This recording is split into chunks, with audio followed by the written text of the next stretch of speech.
अस्सलाम students, I hope कि आप सब ठीक-ठाक होंगे, खैर-खैरियत से होंगे। तो जैसा कि आपको मैंने अपनी फर्स्ट वीडियो में आपसे वादा किया था, आपको यूसेट की प्रिपरेशन के लिए आपको पूरे सेशंस प्रोवाइड किए जाएँगे। तो आज अल्लाह के हुक्म से हम जो है बायोलॉजी की जो प्रिपरेशन का ये जो सेशन है, ये स्टार्ट होने लगा है। तो इससे पहले मैं आपको कुछ बातें बताता चलूँ कि मैंने आपको लास्ट टाइम टेस्ट पैटर्न में बताया था कि जो मैथ्स और इंग्लिश है, उसकी वेटेज ज़्यादा है और बायोलॉजी की बाकी 2 सब्जेक्ट्स फिज़िक्स और केमिस्ट्री इनके रिलेटिवली ज़्यादा है। तो बायोलॉजी के टोटल आपके जो मार्क्स हैं वो 14 मार्क्स हैं और आप इस चीज़ को मेक श्योर कर लीजिएगा ये कोई बहुत ज़्यादा मुश्किल टेस्ट नहीं है, यानी कि ये कोई एमडी कैट के लेवल पे या एम कैट के लेवल पे ये बहुत कोई टफ लेवल नहीं होता। ये बहुत ही सिंपल एक टेस्ट होता है और लेकिन इसका एक चीज़ आपको मेक श्योर करनी पड़ेगी कि आपको इस चीज़ का ध्यान रखना पड़ेगा अगर आप इसकी अच्छी तैयारी करना चाहते हैं कि आपके कोई एमसीक्यूज़ जो हैं वो में नेगेटिव मार्किंग ना जाए। वैसे इस टेस्ट में हाँ, एक और बात बताना चलो नेगेटिव मार्किंग नहीं होती और अगर आप चाहते हैं कि आप ज़्यादा से ज़्यादा मार्क्स इनमें सिक्योर कर सकें, तो इसकी एक ही चीज़ है कि आप जो इम्पोर्टेंट टॉपिक्स हैं उनको अच्छे से रीड आउट करें और बुक की जो लाइन्स हैं उनको अच्छे तरीके से रीड आउट कर लें। आप आसानी से अपना जो टेस्ट है वो हल कर पाएँगे। तो हम स्टार्ट करते हैं इस सेशन को। आज का जो पहला चैप्टर है वो 11th क्लास की जो बायोलॉजी की बुक है उसका पहले चैप्टर से हम स्टार्ट करेंगे और फिर ऑनवर्ड इसी तरह चैप्टर बाय चैप्टर जो हैं जो इनके इम्पोर्टेंट टॉपिक्स हैं वो मैंने खुद पर्सनली अपने जो नोट्स हैं उनको कंपाइल करके आप लोगों तक ये वीडियो बनाई है ताकि आप लोग आसानी के साथ तैयारी कर सकें। तो आप लोगों को किसी भी किस्म की टेंशन लेने की कोई ज़रूरत नहीं होगी। आप लोगों ने सिर्फ बस ये वीडियोज़ देखते रहें, आपकी इंशाल्लाह ताला यूसेट की बड़ी अच्छी प्रिपरेशन होगी। तो चलिए स्टार्ट करते हैं। Thank you so much. तो स्टूडेंट चैप्टर नंबर 1 का जो इंट्रोडक्शन है, इसका जो फर्स्ट टॉपिक है वो है कैरेक्टरिस्टिक्स ऑफ लिविंग ऑर्गेनिज्म और एक बात जो मैं आपको बताता चलूँ, इंशाल्लाह ताला जो आपको यहाँ पर बताए जाएँगे टॉपिक्स इंशाल्लाह ताला इन्हीं के रेलेवेंट आपको एमसीक्यूज़ जो हैं वो यूसेट पेपर में पूछे जाएँगे। तो स्टार्ट करते हैं। हमारा जो पहला टॉपिक है, वो है characteristics of living organism. Characteristics मतलब कि खसूसियात, कुछ फीचर्स जिनकी बेसिस पे आप ये बताएँगे either it is a living organism और अ नॉन लिविंग ऑर्गेनिज्म। कुछ फीचर्स हैं या कुछ एस्पेक्ट्स हैं जिनकी बेसिस पे आप बताते हैं कि कोई चीज़ लिविंग ऑर्गेनिज्म है कि नहीं है। तो वो फीचर्स क्या हैं? चलिए स्टडी करते हैं। Number 1 is that they are highly organized. Highly organized से मुराद है कि ये बहुत ज़्यादा कॉम्प्लेक्स इनका सिस्टम है, बहुत ही वेल तरीके से ऑर्गेनाइज्ड है और बहुत ही up to date advanced organized living organism है। इनका ये एक फीचर है। And second feature is that they produce offspring. Living organism में ये कैरेक्टरिस्टिक्स है कि they are able to produce their infant, यानी कि ये बच्चे पैदा करने की कैपेबिलिटी इनमें होती है, सलाहियत इनकी होती है, जिसकी वजह से हम बताते हैं कि ये एक लिविंग ऑर्गेनिज्म है। The third one is that they have complex entities. Complex entities से मुराद है कि इनके जो ऑर्गन, सेल्स, ऑर्गेनल्स ये हाईली कॉम्प्लेक्स लेवल पे काम करते हैं, जिनको अगर आप आगे जाके हम इंशाल्लाह ताला आपको नेक्स्ट टॉपिक्स में दिखाएंगे भी कि किस तरीके से चीज़ें वेल ऑर्गेनाइज्ड हुई हैं और वेल मैनर में चलती हैं। ये सारी in a sort of complex entities में आता है। A fourth one is that they maintain internal environment. Internal environment is relevant to the homeostasis. जैसे कि आप देखेंगे कि गर्मियों में आपको स्वेटिंग का प्रोसेस होता है, वो क्यों होता है? ताकि आपकी बॉडी के अंदर से जो हीट है वो बाहर निकाली जा सके और आपका जो इनर इन्वायरमेंट है बॉडी का उसको मेंटेन किया जा सके। तो ये कैरेक्टरिस्टिक्स है लिविंग ऑर्गेनिज्म का। And the fifth one is that they comprises of more than one और may be of one cell. Living organism की कैरेक्टरिस्टिक्स एक ये भी है कि या तो ये एक सेल पे या फिर ये एक से ज़्यादा सेल पर जो है मुश्तमिल होंगे। जैसे अगर आप अपनी मिसाल लें एज अ ह्यूमन बीइंग, तो we have about more than billions और ट्रिलियंस ऑफ सेल और इसी तरह अगर एक बैक्टीरिया देख लें तो उसके पास सिर्फ एक ही सेल होगा। And the six one point is that they respond to environment change. Living organism की ये एक बहुत स्पेशल फीचर है कि ये अपने इन्वायरमेंट के अकॉर्डिंगली जो है रिस्पॉन्ड करते हैं। जब आप देखेंगे कि सर्दियों का मौसम चल रहा है तो आप गर्म कपड़ों को पहनना जो है प्रेफर करेंगे as compare to your half shirts और स्लीवलेस। तो ये एक फीचर है जो कि बताता है कि लिविंग ऑर्गेनिज्म अगर है तो वो इन्वायरमेंट के चेंज को भी रिस्पॉन्ड करेंगे। Sixth one is that acquire and use energy. The seventh feature acquire and use energy. देखिए we are not autotroph. Autotrophs are those organisms that are able to produce their own food. हम लोग अपना खाना खुद से नहीं बना सकते, तो इसलिए जानवरों को भी, एनिमल्स को शिकार करना पड़ता है और हमें भी खाना खुद से मतलब फसलों के थ्रू हम लोग लेते हैं या मीट जो है उसके ऊपर हम अपना जो हमारा सोर्स ऑफ फूड है वो रिलाई करता है, तो जिसकी वजह से हम लोग एक्वायर करते हैं and from them we use energy. हम जो खाना खाते हैं उसकी हेल्प से हम लोग अपनी एनर्जी भी लेते हैं। And seventh one is genetic organization. Genetic organization से मुराद है कि वो जेनेटिक जीन्स जो कि आपके डीएनए में प्रेजेंट होती है। डीएनए वो कोड है जिसके अंदर आपकी जो जितनी भी ज़्यादा कह लें फीचर्स हैं वो स्टोर हुए होते हैं, your height, your intelligence level, your I colours, your skin colour. तो ये सारी जेनेटिक ऑर्गेनाइजेशन यानी कि लिविंग ऑर्गेनिज्म में जेनेटिक ऑर्गेनाइजेशन की भी कैरेक्टरिस्टिक्स होती है। Now the ninth one is that growth in size. Living organism का ये एक बहुत ही इंपॉर्टेंट फीचर है। आप देखेंगे कि कोई भी ऑर्गेनिज्म ऐसा नहीं है जो कि पैदा हो और उस वक्त से लेके आप देख चुके होंगे कि उसको साल या 2 साल हो गए तो वो बिल्कुल एज इट इज़ रहे, ऐसा इम्पॉसिबल है। लिविंग ऑर्गेनिज्म के केस में ये एक स्पेशल फीचर है कि जब आप उनको देखेंगे from their born time to up to a certain limit they can grow in a size with few exception, यानी कि बढ़ते नहीं रहते, एक लिमिट में आके ये खत्म, इनकी ग्रोथ की जो साइज होता है वो डिक्रीज हो जाता है, लेकिन यह कि ये ग्रो करते हैं अपने साइज में लाइक और us human. And eight one is that they perform numerous reactions. अब न्यूमरस रिएक्शन से मुराद क्या है? न्यूमरस रिएक्शन से मुराद है करप्ट साइकिल्स और डिफरेंट किस्म के जो साइक्लिक और नॉन फॉस्फोरिलेटिक चेन वगैरह हैं जो आपको आगे जाके पढ़ाए जाएंगे। तो ये सारे न्यूमरस रिएक्शन और जितने भी मल्टीपल रिएक्शंस आपके साइटोप्लाज्म में परफॉर्म किए जा रहे होते हैं, ये सारे न्यूमरस रिएक्शंस हैं। और ये न्यूमरस रिएक्शंस जो हैं ये एक कैरेक्टरिस्टिक्स है जो कि सिर्फ और सिर्फ लिविंग ऑर्गेनिजम्स में ही होता है। स्टूडेंट, अब हम बात करते हैं अपने सेकंड टॉपिक की विच इज़ ब्रांचेस। ये मेक श्योर कर लीजिएगा प्लीज़ के ब्रांचेस में से अक्सर जो है एमसीक्यूज पूछा जाता है।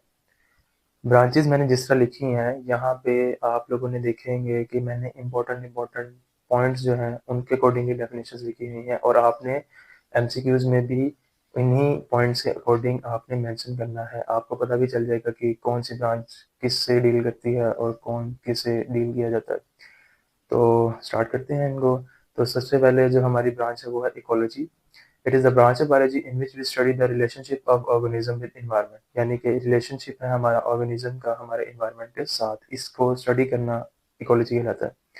Embryology is the branch of biology which deal with the study of fertilized egg to an individual. अब इससे मुराद ये क्या है? जब एक स्पर्म सेल एग सेल के साथ जाके फर्टिलाइज करता है उस वक्त से लेके to an mature individual, delivery से पहले पहले तक की स्टडी को एम्ब्रियोलॉजी कहते हैं। इसके अंदर फॉर्मेशन, मैचुरेशन, डेवलपमेंट, नरिशमेंट और इस तरह की स्टेजेस जो है स्टडी की जाती है। Third one is physiology. Physiology में आप देखेंगे function and mechanism that are perform in living organism. अब मैकेनिज्म से मुराद, मैकेनिज्म कहते हैं नेचुरल प्रोसेसेस को। अब ये जो आपका डाइजेशन का जो प्रोसेस है, इसी तरह आपका जो सेंट्रल नर्वस सिस्टम का प्रोसेस है और डिफरेंट किस्म के आपके जो मूवमेंट है ये फंक्शन कहलाएगी। तो ये फंक्शन और मैकेनिज्म, इस तरह की चीज़ों को पढ़ना फिजियोलॉजी कहलाता है। Morphology deal with the shape and structure of living organism, यानी कि मॉर्फोलॉजी एक ब्रांच है बायोलॉजी की जिसमें आप लोग किसी भी लिविंग ऑर्गेनिज्म का शेप और उसका structure both internally and externally जो आप स्टडी करते हैं। Now the fifth one is palaeontology. Palaeontology जो है वो एक ब्रांच है बायोलॉजी की जिसमें आप स्टडी करते हैं फॉसिल्स की। अब मेक श्योर कर लीजिएगा यहाँ पे फॉसिल्स जो स्टडी किए जाते हैं वो है लिविंग ऑर्गेनिज्म के, क्योंकि अगर आप नॉन लिविंग ऑर्गेनिज्म के फॉसिल को स्टडी करते हैं then you are named as archaeologist not as paleontologist. ठीक है। तो histology. Histology is the microscopic structure of tissues and organ. आप देखेंगे कि मसल है जिस तरीके से ट्रोपोनिन, ट्रोपोमायसिन वगैरह वगैरह चीज़ों से मिलकर बनते हैं। अब ये चीज़ हमें कैसे पता चली? With the help of histology. Histology biology की वो ब्रांच है जिसमें आप लोग एक कह लें माइक्रोस्कोपिक लेवल पे टिश्यूज को और ऑर्गन्स को स्टडी करते हैं। नाउ स्टूडेंट्स, हम लोग स्टडी करेंगे एवोल्यूशन के बारे में। Evolution deal with the study of life from common ancestor. अगर आप किसी लिविंग ऑर्गेनिजम्स को, यहाँ पे चले मैं आपको एक एग्जांपल कोट करता हूँ रोस्टर की। अब आप देखेंगे कि कहा यह जाता है कि रोस्टर जो है वो डायनासोर्स की फैमिली से बिलोंग करता है। अब ये हमारी बहस नहीं है कि ये बिलोंग करता भी है कि नहीं करता, लेकिन उसके एंसेस्ट्रल पाथवे को स्टडी करना, इसको एवोल्यूशन कहते हैं। जेनेटिक्स है। Genetic is a branch of biology in which study heredity, genes and variation. अब यहाँ पर हेरिडिटी से मुराद क्या है? हेरिडिटी से मुराद है वो खसूसियत जो कि आप में अपने मौजूदा हों, यानी कि आप में खुद से बनी हो। और जीन्स जो हैं वो वही प्रोटीन्स हैं, वो डीएनए का कॉम्बिनेशन है जो कि आपके क्रोमोसोम्स के अंदर स्टोर हुआ होता है। और वेरिएशन के यहाँ पे 2 मतलब है। एक वेरिएशन है सिनैप्सिस जो कि मियोसिस में आपको मिलेगा, जिसके रिज़ल्ट में जो पैदा होने वाले बच्चे होते हैं वो या सिबलिंग्स भी अगर आप देखेंगे तो वो आपस में इतनी ज़्यादा रिज़ेम्बलेंस जो है वो नहीं रखते। एक वेरिएशन तो ये है।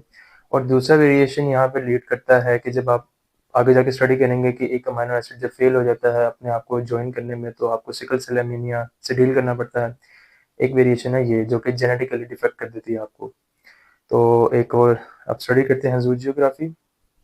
ज़ू जियोग्राफी में आप देखेंगे is a branch of biology in which you geographically study the distribution of animals in all around your world. अब देखें अंटार्कटिक रीजन है और इसी तरह सहरा के रीजन होते हैं काफ़ी ज़्यादा। तो रीजन वाइज एनिमल्स को स्टडी करना ज़ू जियोग्राफी कहलाता है। Molecular biology, molecular biology biology की वो ब्रांच है जिसमें आप ऑर्गेनिजम्स को, सेल्स को एंड ऑर्गेनल्स को माइक्रोस्कोपिकली जो है वो डील करते हैं। इनको मोलेकुलर लेवल पे आप स्टडी करते हैं। Freshwater biology is a branch of biology in which organisms you study are living in freshwater bodies like lakes, ponds, rivers, etc. Microbiology वो ब्रांच है बायोलॉजी की जिसमें आप स्टडी करेंगे माइक्रो ऑर्गेनिजम्स को। और इसी के साथ parasitology deal with the study of parasites. अब पैरासाइट्स में यहाँ से मुराद आता है इनकी लाइफ ट्रांसमिशन, ये अपने होस्ट को कैसे अफेक्ट या डिफेक्ट करेंगी, और ये कैसे डिजीज़ जो है कॉज करती है, और इनकी मदद से डिजीज़ कैसे ट्रांसफ़र होती है, इनकी लाइफ हिस्ट्रीज, इन सब को स्टडी करना पैरासाइटोलॉजी में कहलाता है। ह्यूमन बायोलॉजी जब आप किसी सिंपल मैन की डेफिनेशन है। अब जब आप सिर्फ सिंगल मैन को स्टडी करेंगे तो वो ह्यूमन बायोलॉजी कहलाएगा। सोशल बायोलॉजी एक वो ब्रांच है बायोलॉजी की जिसमें आप social behaviour and communal life of human को स्टडी करेंगे। बायोटेक्नोलॉजी बायोलॉजी की वो ब्रांच है जिसमें आप लोग लिविंग ऑर्गेनिज्म को यूज़ करेंगे और for the service of Mankind. For the service of Mankind के लिए आप लिविंग ऑर्गेनिज्म को यूज़ करेंगे, जिसकी जैसे आपको मैं एक एग्जांपल कोट कर देता हूँ। एक ब्रॉयलर की जो कि आप देखेंगे 40 डेज़ में तैयार होता है। ये बायोटेक्नोलॉजी की देन है, क्योंकि अगर ये बायोटेक्नोलॉजी ना होगी तो with the increasing rate of population हम अपनी जो डिज़ायर मीट है उससे डील नहीं कर पाएंगे। इसी वजह से बायोटेक्नोलॉजी की टेक्निक्स ऐसी इंट्रोड्यूस कराई जाती हैं जिसकी मदद से हम लोग शॉर्ट टाइम में जो है वो जल्द अज जल्द मीट या डिफरेंट किस्म के फूड को है प्रोड्यूस कर सकते हैं, ताकि हम अपनी पॉपुलेशन रेट के अकॉर्डिंगली अपने डिज़ायर्स को पूरा कर सकें। तो ये लीजिए स्टूडेंट्स, हमारा जो थर्ड टॉपिक है वो है levels of biological organization. Students, मैं आपको एक चीज़ मेक श्योर कराता जाऊँ, आपने टेंशन नहीं लेनी। मुझे पता है मैंने कुछ टॉपिक स्किप करवाए हैं, कुछ लाइन स्किप्स करवाई हैं, आपने बस मुझे सुनते जाना है और जैसे-जैसे वीडियोज़ हमारी अपलोड करते जाएँगे और जो-जो टॉपिक हम कवर करेंगे चैप्टर वाइज़, आपने उनको ही स्टडी करना है। ये आपको काफ़ी ज़्यादा हेल्प देंगे आपको यूसेट में स्टडी करने के लिए और उनके एमसीक्यूज़ को अटेम्प्ट करने के लिए। तो लेवल्स ऑफ बायोलॉजिकल ऑर्गेनाइजेशन को स्टडी करते हैं। 92 केमिकल्स जो हैं वो आपको नेचुरली मिलेंगे, नेचुरली पाए जाते हैं। ये 92 केमिकल्स आपको किसी भी किस्म के कॉम्बिनेशन नहीं बनाने पड़ते इन केमिकल्स को अचीव करने के लिए। इन 92 केमिकल्स में जो 16 केमिकल्स हैं वो एक लिविंग इंडिविजुअल बनाता है। लिविंग इंडिविजुअल बनाने से मुराद ये नहीं है कि आप उन 16 केमिकल्स को जोड़ लें तो जी आप एक कोई जानदार चीज़ बन जाएगी। इसका कहने का मतलब ये है कि एक लिविंग इंडिविजुअल में 16 केमिकल्स जो हैं ये पाए जाते हैं, जिनको बायो एलिमेंट्स कहते हैं। और ये 16 केमिकल्स जो है 99% ह्यूमन मास बनाते हैं।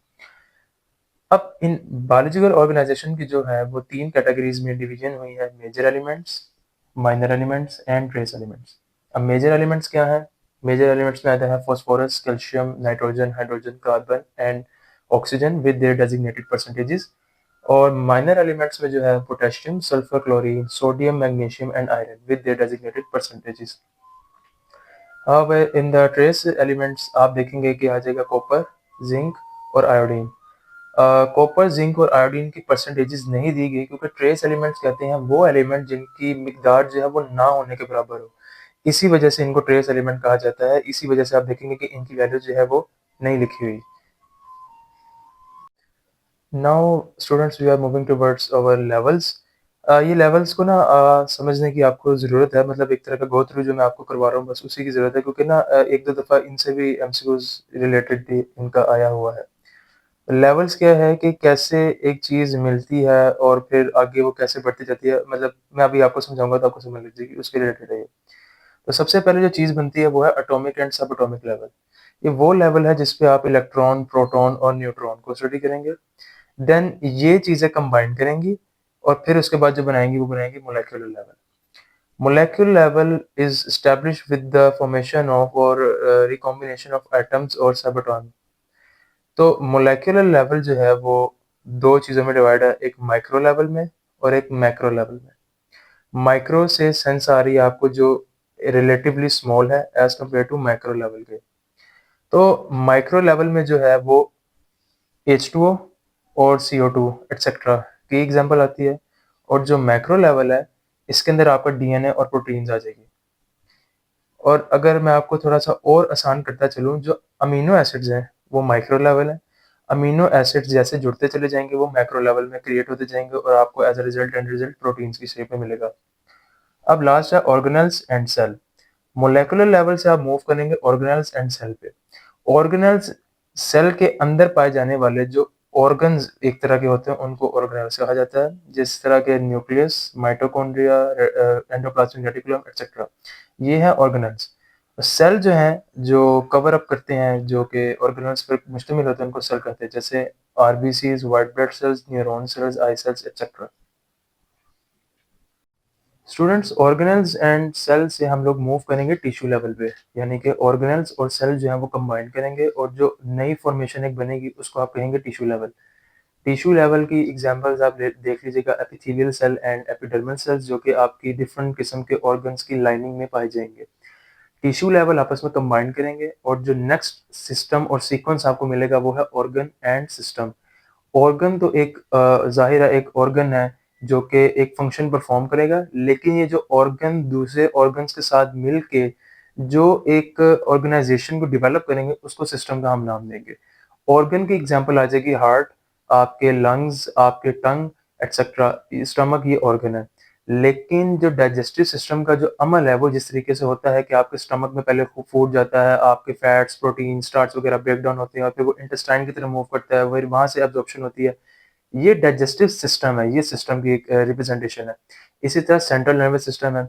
अब न्यूरॉन जो है वो एक ही सेल है, लेकिन जिस तरीके से वो पाथवे क्रिएट करके आप देखेंगे, वो जिस तरीके से पाथवे बनाता है और आपको डिफरेंट किस्म की सेंसेस प्रोवाइड करता है, ये सेंट्रल नर्वस सिस्टम का सिस्टम है।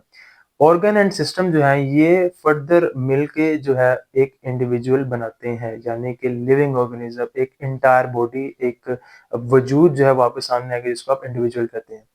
Individual with the combination of further other different individuals. जैसे कि आप अपनी एग्जांपल्स देख लीजिए, आप हम ह्यूमंस हैं तो हम सिर्फ ऐसा नहीं ह्यूमंस ही रहते हो यहाँ पे, हमारे साथ डिफरेंट अदर ऑर्गेनिज्म जैसे कि एनिमल्स वगैरह, इवन के बैक्टीरियाज, प्रोटोजोआ, फंजाई, यीस्ट वगैरह एटसेट्रा, काफ़ी चीज़ें हमारे साथ जाती हैं। ये इंडिविजुअल का फॉर्मेशन जो है ये मिलके पॉपुलेशन बनाता है। और पॉपुलेशन क्या है? कलेक्शन ऑफ डिफरेंट ऑर्गेनिज्म जो कि एट लास्ट आपको फॉर्मेशन बनाती है कम्युनिटी की। तो ये एक ओवरव्यू आपको बस देना चाहता था मैं। ये बस आप यहीं से समझ मतलब इतना ही देख लेंगे तो ये आपके लिए काफ़ी है। सो स्टूडेंट्स, अब हम लोग मूव करेंगे बायोम की तरफ से। ये बताना मैंने इसलिए ज़रूरी समझा क्योंकि 1-2 दफ़ा इसके रिलेटेड जो है ना एमसीक्यूज़ यूसेट में आया है। तो बायोम क्या होता है? They are primarily large regional area determined by climate, यानी कि आप बहुत लार्ज रीजनल एरियाज़ को क्लाइमेट के बेसिस पे जो है उनको आप डिफरेंशिएट करते हैं, इनको बायोम कहते हैं। जैसे सहारा डेज़र्ट, अमेज़न जंगल और अंटार्कटिका, ये वो रीजन्स हैं जो कि स्पेसिफिक एक क्लाइमेट रखते हैं जिनकी बेसिस पे आपने इनको डिवाइड किया जाता है, तो बस इसको बायोम कहते हैं। तो स्टूडेंट, हमारे लास्ट 2 टॉपिक्स जो हैं वो रह गए हैं। तो सेकंड लास्ट टॉपिक की तरफ मूव करते हैं, व्हिच इज़ बायोलॉजिकल मेथड।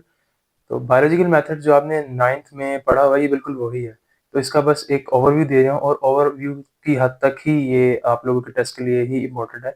आपने ज़्यादा इसको डिटेल में इसमें जाने की आपकी ज़रूरत नहीं है। तो किसी भी चीज़ को सॉर्ट आउट करने के क्या प्रोफेशनली क्या तरीके होते हैं, ये वो इसके मतलब इसकी डिस्कशन है। नंबर 1 पे है ऑब्जर्वेशन।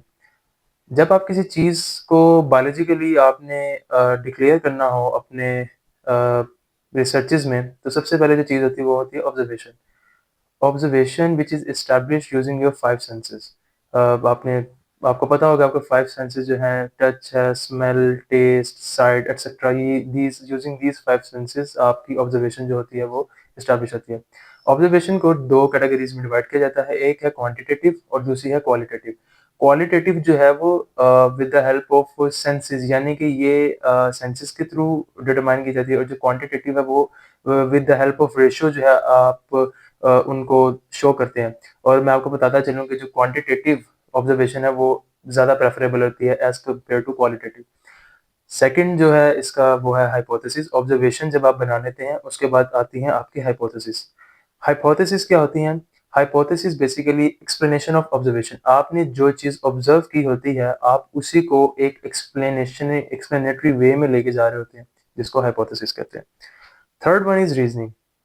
रीज़निंग जो है वो एक ऐसा मेथड है जिसके थ्रू आप अपनी जो हाइपोथेसिस अब आपने जो एक्सप्लेन की है, उसको आप फॉर्मुलेट करते हैं।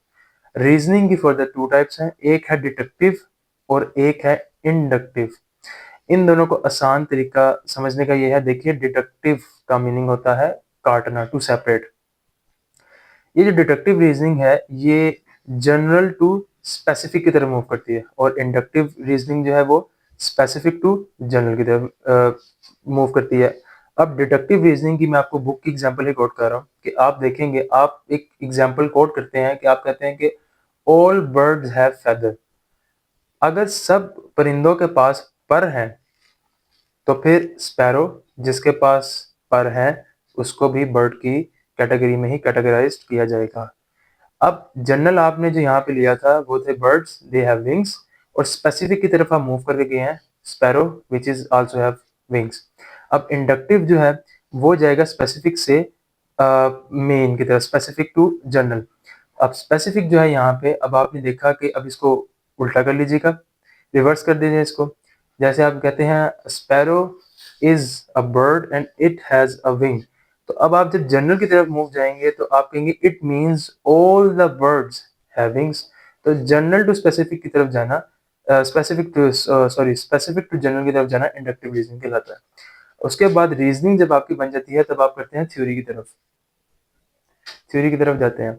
थ्योरी जो है वो रीजनिंग को फर्दर इलाबोरेट करती है, जिसमें से आप, और ये थ्योरी जो है जिस बंदे ने ऑब्जर्वेशन, हाइपोथेसिस और रीजनिंग दी होती है वो मेनली वो थ्योरी नहीं बनाता। अब बात को जरा समझिएगा, जब आप कोई नई इन्वेंशन या कोई भी नई चीज़ जो है मार्केट में इंट्रोड्यूस करते हैं, जो बाकी के आपके कॉम्पिटिटिव साइंटिस्ट या डिफरेंट जो रीजन्स के जो पर्सनैलिटीज़ होती हैं, वो आपकी इस ऑब्जर्वेशन को, इस इन्वेंशन को डिसअप्रूव करने की बहुत बहुत ज़्यादा जो है ना ट्राई करते हैं, जिसकी वजह से अगर वो ना फॉल्स साबित ना हो तो आपको एक रिजल्ट मिलेगा जिसको थ्योरी कहते हैं, जिसकी मैंने डेफिनेशन लिखी भी है, experimental test to prove hypothesis. यानी कि अगर आप कोई भी ऑब्जर्वेशन बनाते हैं जो कि हाइपोथेसिस, रीजनिंग और थ्योरी तक पहुंचती है, और अगर ये टेस्ट डिफरेंट किस्म के साइंटिस्ट के थ्रू परफॉर्म किए जाने वाले टेस्ट जो है अगर ये सक्सेसफुल हो जाते हैं इसमें, तो देन इसको एक दर्जा दे दिया जाता है जिसको थ्योरी का नाम दिया जाता है।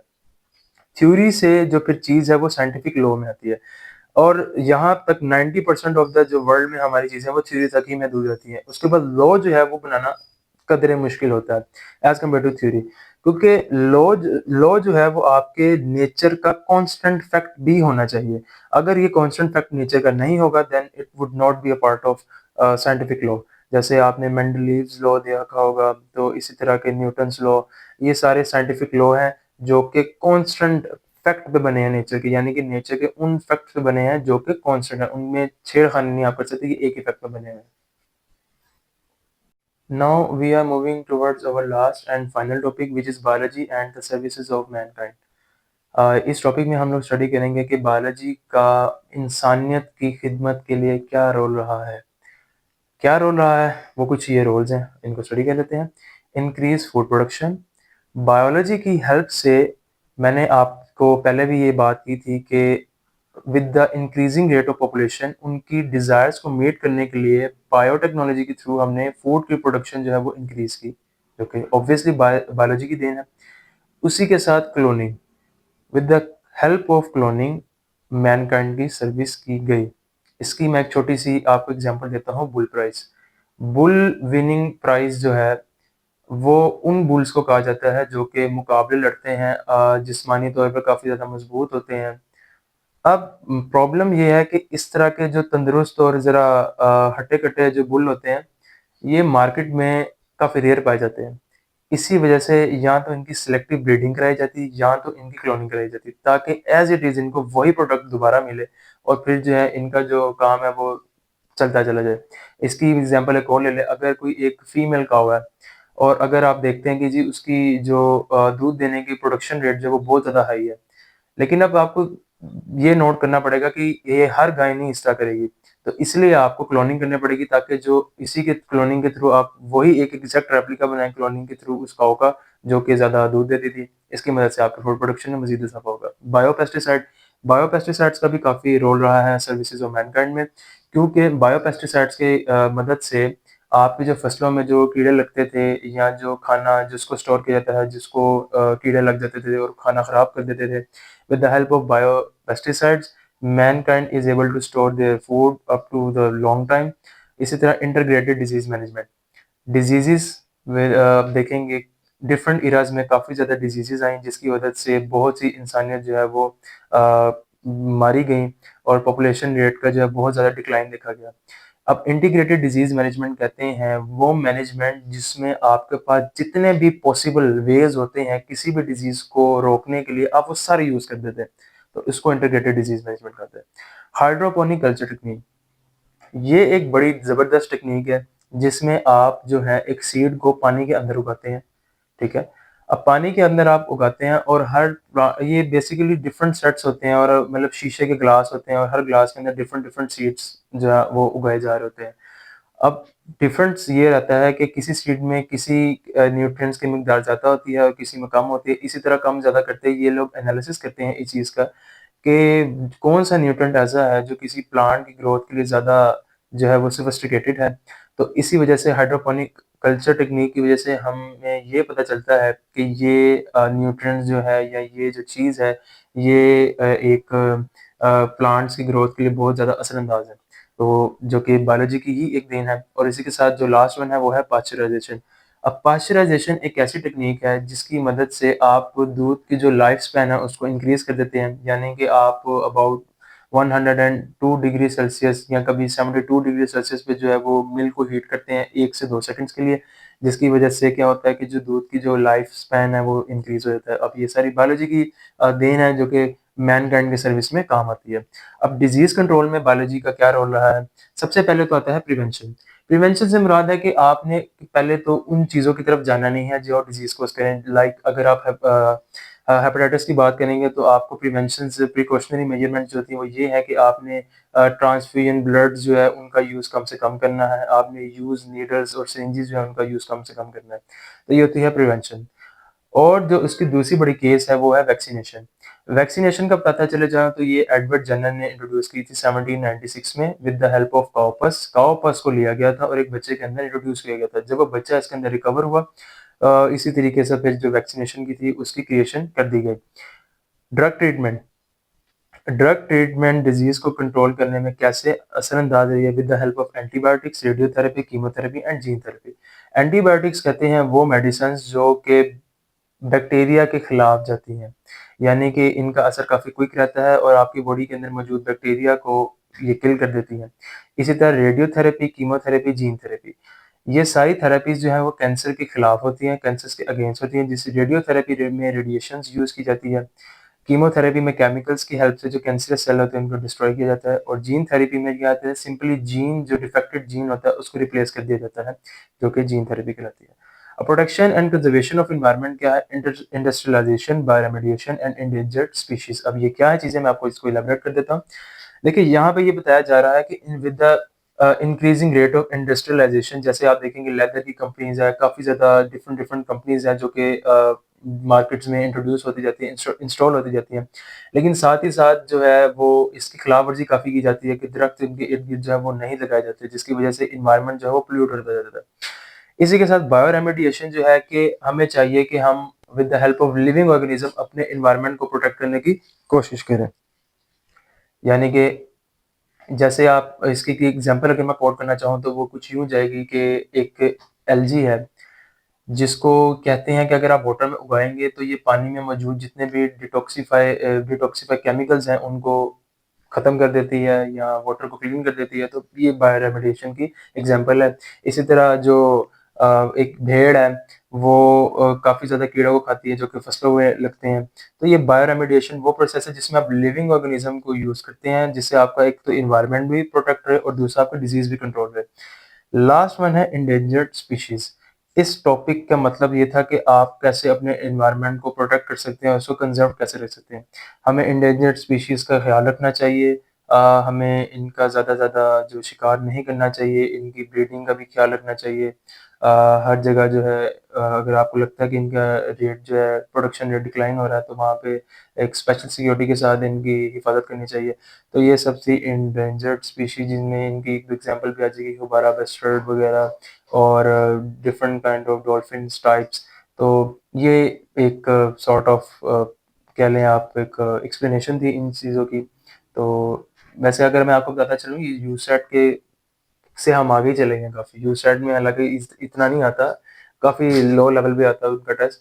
तो आई होप कि आपको वीडियो अच्छी लगी होगी। तो ये हमारा चैप्टर 1 जो है इंट्रोडक्शन बायोलॉजी का वो कंप्लीट हो गया। इंशाल्लाह ताला नेक्स्ट चैप्टर में आएँगे, इसी तरीके से मज़ीद अच्छे पॉइंट्स के साथ आएँगे। तो आप लोगों का बहुत-बहुत शुक्रिया। Thank you so much.